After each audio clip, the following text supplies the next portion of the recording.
points of the Jane Austen summer program, it goes down. Here, this is why we come out every year, so we can indulge our graduate students in their histrionic. Our long-suffering graduate students who do everything for this. These are the UNC players. They're actually scholars. They do this on the side without much profit. Would you welcome the UNC players as they give the world premiere dramatic rendition of Jack and Alice?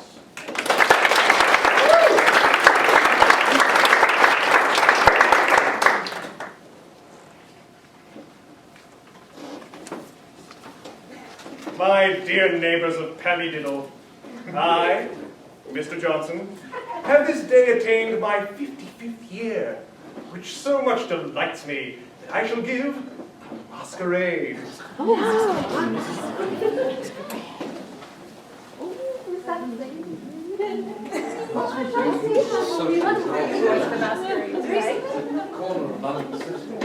Sir Ian, what are you doing here? Are you coming to the ball as well? Ducks, learner, thank you. No, yes, you must remember the middle gentry.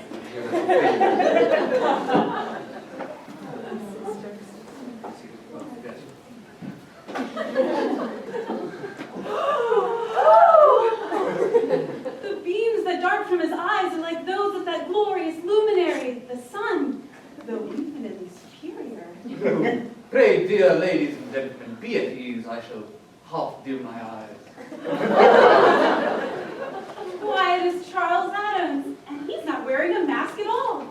His own beauty is so dazzling that none but eagles can look him in the face. Now tell me, who can this sultana be over here? Charles Adams, how I wish I were a sultana. Miss Caroline Simpson, your ambition betrays you. And if I am not deeply and dangerously mistaken, this is your sister, Miss Sukey Simpson. Aptly arrayed in the figure of envy. And of course, justly repulsed by all proceedings. Lady Williams, true to herself, as a picture of virtue. It's the Johnson family, about whom this old, revolves, charming family, rather addicted to the dice and to the bottom. But nonetheless, Mr. Johnson, and of course Alice. And I'm Jack Johnson, the hero of this story. Of course you are, dear brother. Come, Mr. Adams, won't you join us? I can hardly call this a well-managed entertainment, unless all my guests are carried home dead drunk. Oh, yes, well, I'll drink to that. Join us, friends. This way. Come, Miss Johnson, will you walk with me to Mr. Adams' horse pond? Gladly. Will you help me with my mask?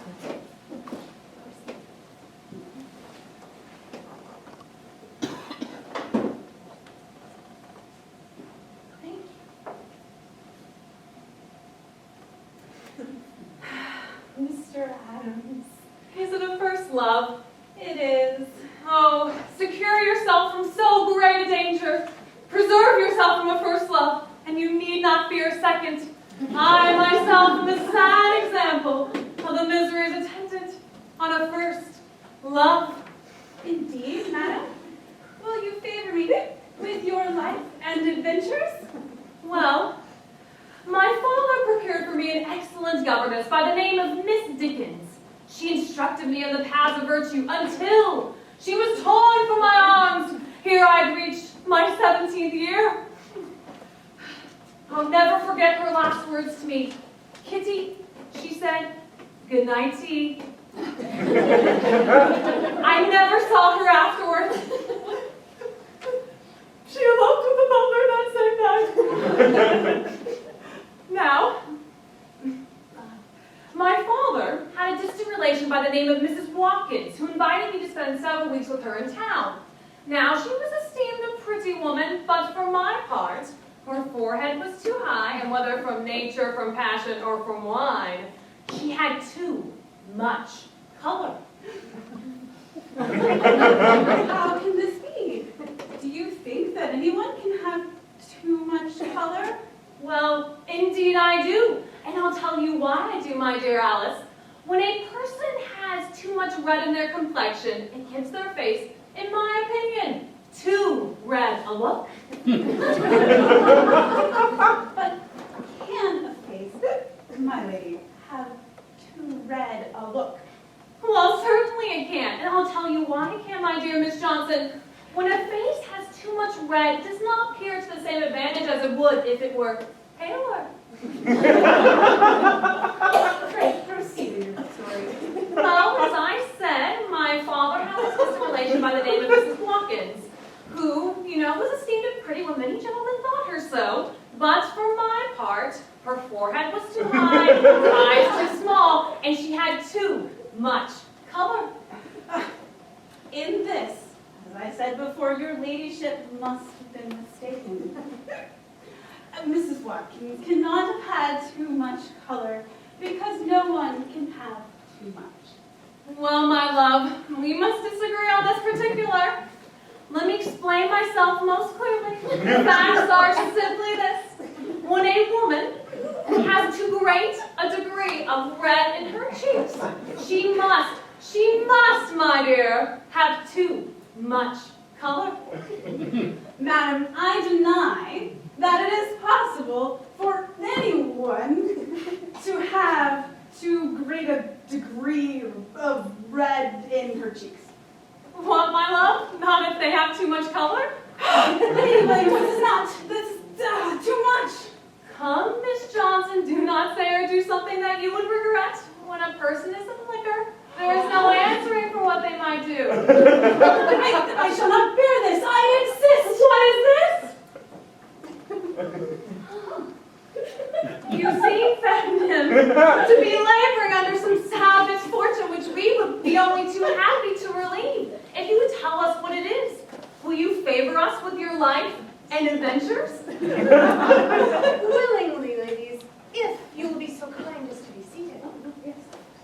My aunt provided me with some of the first-rate masters, who taught me dancing, music, drawing, and various languages, by which means I became the most accomplished tailor's daughter in Wales. The principal estate in our neighborhood belongs to Charles Adams, the owner of the red brick house you see yonder. Charles Adams. Are you acquainted with Charles Adams? To my sorrow, madam, I am. He came about half a year ago to collect the rents on the estate I have just mentioned. At that time I first saw him. As you seem, madam, to be acquainted with him, I need not describe to you how charming he is. I could not resist his attractions. Who can? My aunt, being in terms of the greatest intimacy with his cook, Mrs. Susan, began pumping her for information with so much dexterity that in a short time Susan owned that she did not think that her master would ever marry. For, said she, he has often declared to me that his wife, whomever she might be, must possess youth, beauty, birth, wit, merit, and money. You may imagine my distress on hearing this evidence. For though possessed of youth, beauty, wit, and merit, and though the heiress of my aunt's house and business, I might be thought deficient in rank, and in being thought so, unworthy of his hand. However, I determined to make a bold push, and therefore I wrote him a very kind letter, offering him with great tenderness my hand and my heart. To which I received an angry and peremptory refusal, but thinking it might be the effect of his modesty than anything else, I wrote to him here at Camden, informing him that I should shortly do myself the honor of calling on him. To which I received no answer. Therefore, choosing to take silence as consent, I made the quite tedious journey here.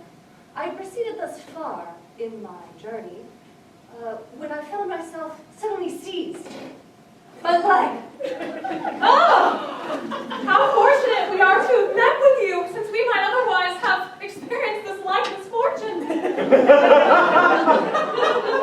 It is indeed happy for you, ladies, that I should have been such a short time before you. My leg is entirely broken. Oh, cruel Charles, to wound the hearts and legs of all the fair. Well, your leg must be set without delay. I'm coming as fast as I can. I've never performed an operation like this before, but please take this, Alice. I have an operation to perform. Now this will probably hurt. That was done with great skill. Oh, you are too kind. Would you accompany us to my home? Gladly.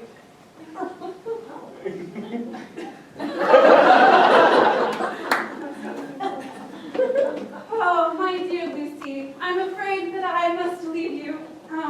But know that your perfect form, beautiful face, and elegant manners have won my affection.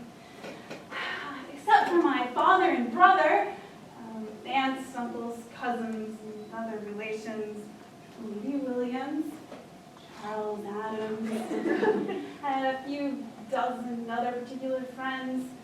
I love you better than almost any other person in the world.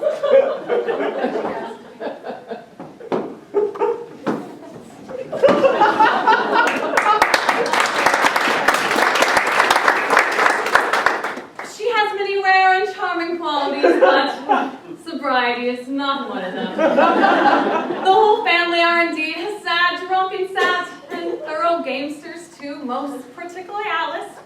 But she is a charming girl. I fancy not one of the most sweetest tempers in the world. Oh, if you could just have seen her earlier, how she raved, and over such a trifle too. She is the most charming girl. I will always love her.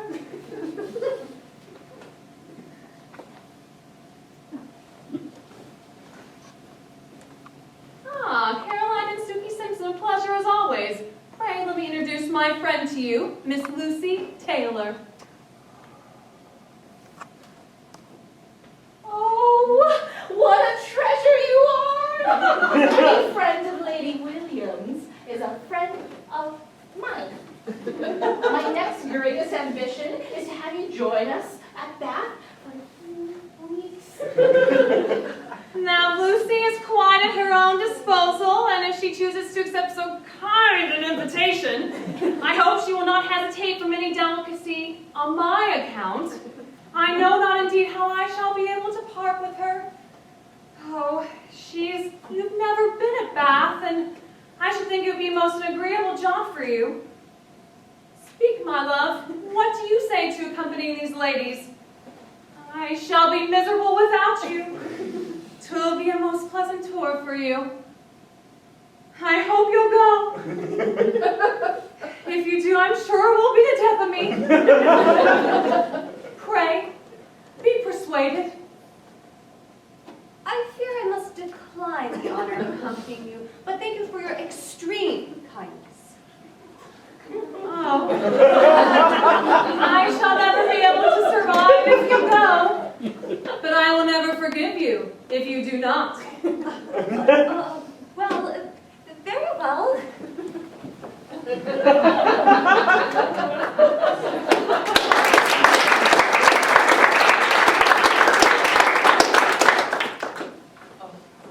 It is high time for the hero of this story to return. Yes, Jack, of course. Whatever you say. Jack, really now. Nature has endowed me with superior faculties, which your unfortunate propensity to liquor has so completely prevented you from using that you never do anything worth mentioning. Jack, that's a bit...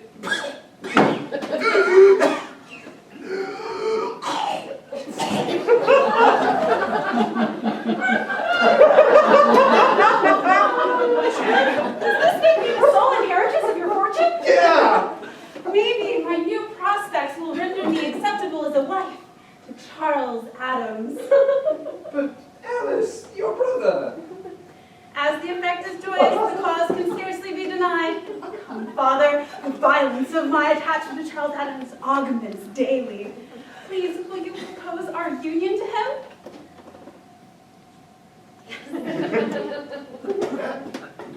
Alice.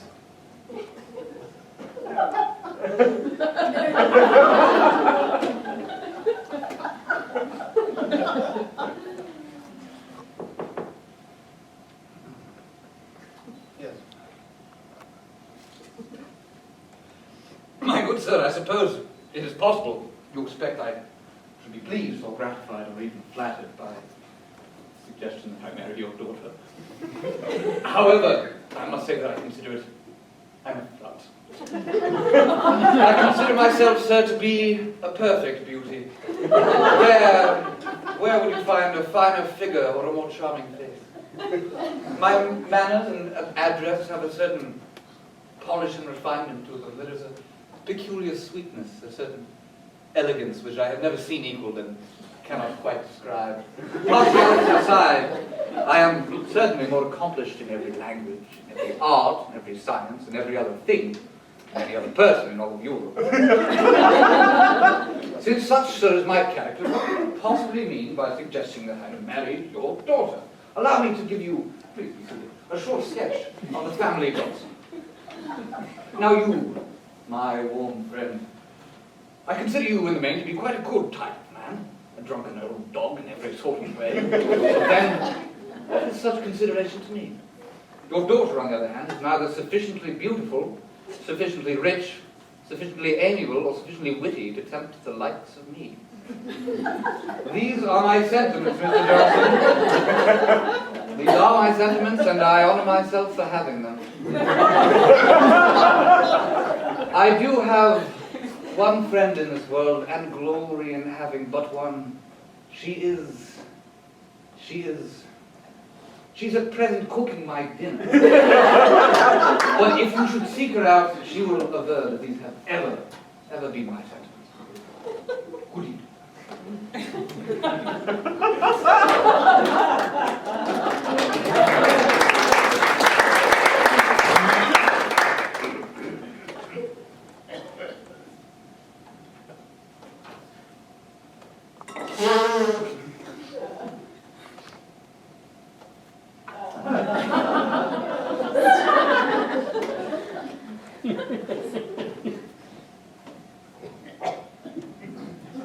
Dearest Lady Williams, I have received an offer of marriage from the Duke of Dropsashire. An elderly man of noble fortune whose ill health was the chief inducement of his journey to Bath. I am distressed to know whether I mean to accept him or not. There are 1,000 advantages to be derived from the marriage with the Duke, for besides those more inferior ones of rank and fortune, it will procure me a home, which of all other things is what I now most earnestly desire. I wish to leave the ladies I am now with. Miss Simpson is indeed, setting aside ambition, very amiable. But her sister, the envious and malevolent Sukey, is too disagreeable to live with. I have reason to think that the admiration I have met with in the circles of the great of this place have raised her hatred and envy, for she has often threatened and sometimes endeavored to cut my throat.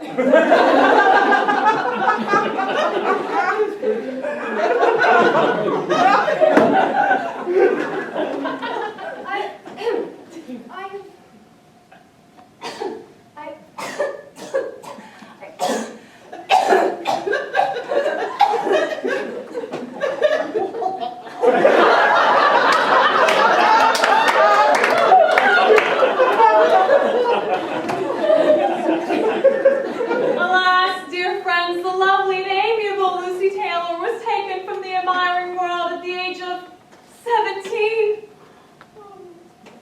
Her devoted Duke mourned her loss with unshaken constancy for a fortnight, and then gratified the ambition of Caroline Simpson by raising her to the rank of a duchess.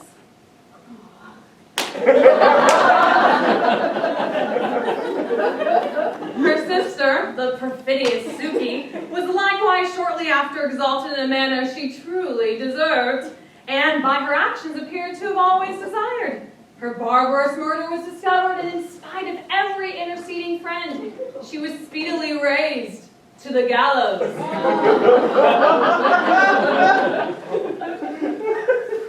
And Charles Adams is to be married. I knew it! He's marrying that cook of his. Indeed. Oh! Am I, Lady Williams?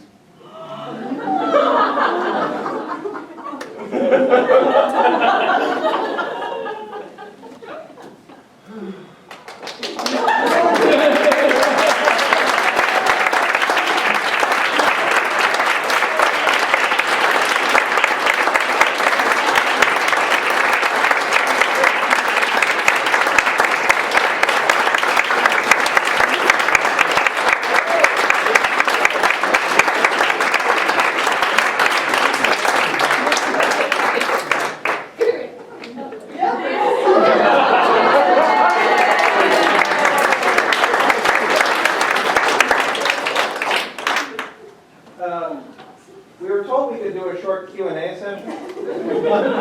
In case there are any questions, it may all speak for itself. Does that work too? Yes. Fair enough. I just have to say, I'm so grateful to you for clearing up the mystery, because I read this today during one of the breaks, and I couldn't figure out who Jeff was. I don't know if he's a sock puppet. Yes, he's very elusive. His name never appears. We're told that in the first scene there are 3 Johnsons. I'm like, is he married? He's just his wife, right? You know, and then later, like, her elder brother died. Anyway, guesswork.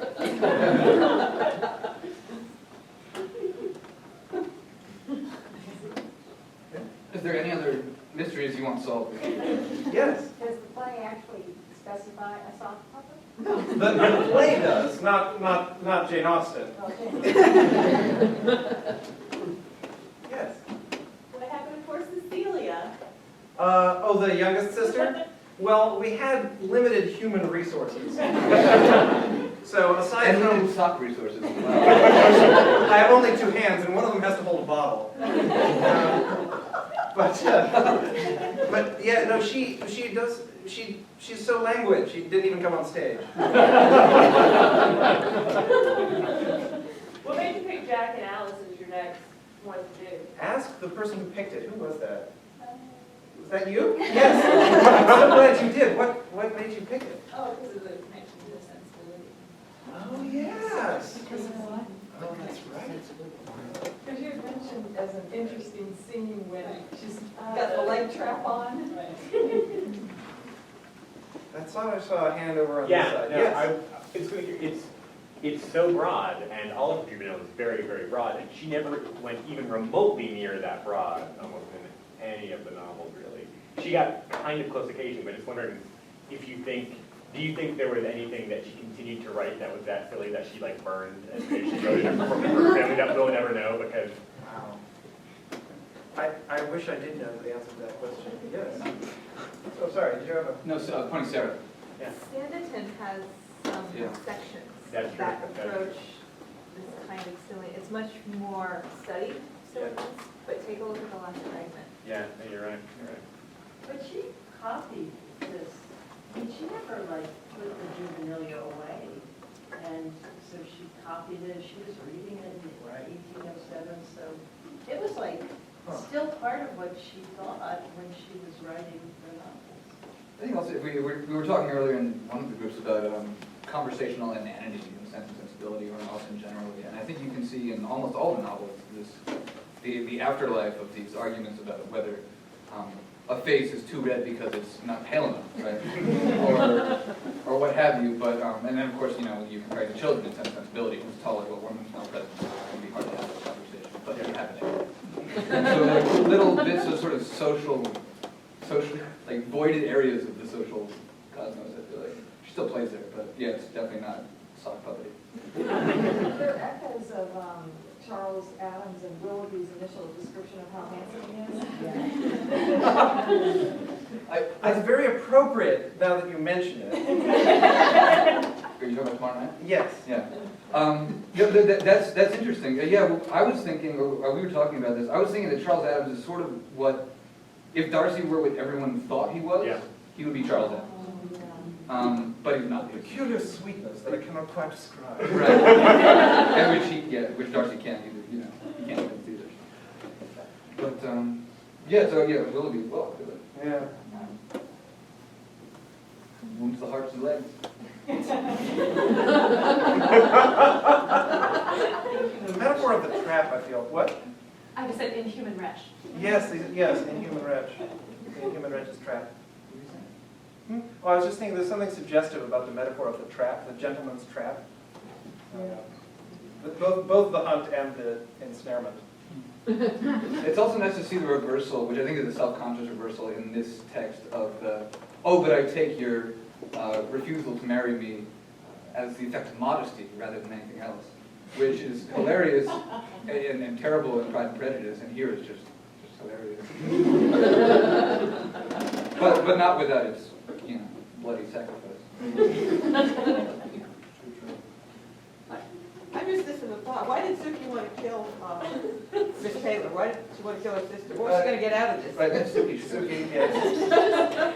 Incredibly envious. She's just, her envy extends beyond all bounds. Oh. So it wasn't you going to get the Duke. You're far too ugly. I'm sorry.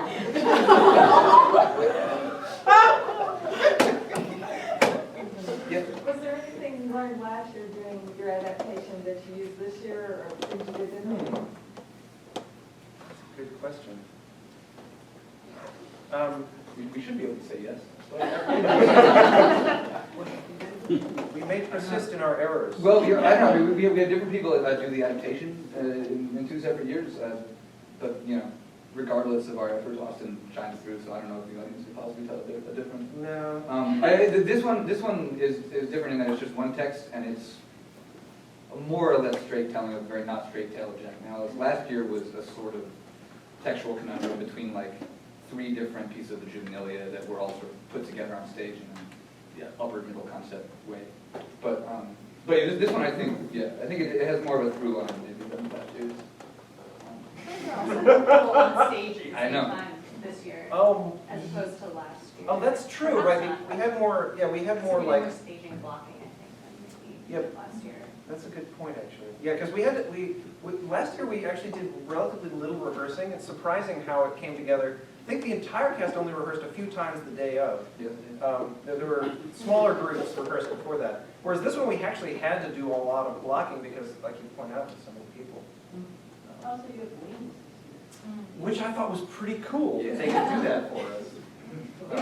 Thank you to the good people of Friday Center. I know you're listening. They are. Yes. Yeah, they are. Who had the great, I think, inspiration of having Sukey sneak along the floor? And then the hand comes over the edge of the table. That's just great in the green. It's great. Yeah, there's a special video which, if you become a lifelong donor to the of Sukey in rehearsal doing it to the James Bond or the Mission Impossible theme song, and she does a roll. Liquid. What is Poison. It's sparkling kiwi strawberry. Yeah. And that's the killer. No, it does not taste good.